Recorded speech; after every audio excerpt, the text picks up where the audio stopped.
Finally আমরা আজকে আমাদের বাড়ির চারপাশে ঠাকুর দেখতে বেরিয়ে পড়েছিলাম।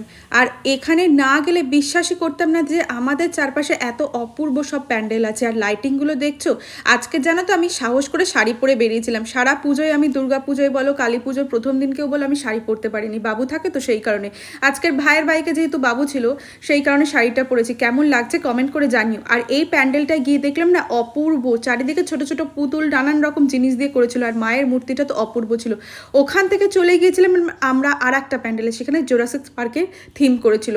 যে থিমটা করেছিল না, অপূর্ব করেছিল। সবাই বলছিল এত সুন্দর সুন্দর ডাইনোসরগুলো করেছিল, বাচ্চারা তো ভীষণ আনন্দ পাচ্ছিল। আর আমার তো জানো জোরাসিক পার্কের ডাইনোসর দেখতে কতটা ভালো লাগে, আর আমি ভীষণ পছন্দ করি। আর প্যান্ডেলটাও অপূর্ব করেছিল, পুরো গুহার মধ্যে ছিল। আর মায়ের মূর্তি তো অসাধারণ ছিল, চারিদিকটা এত সুন্দর ছিল না। এরপরে আমি তোমাদের আরও সব প্যান্ডেল কোথায় কোথায় গিয়েছি সেটা দেখাবো। আজকের মতো টাটা।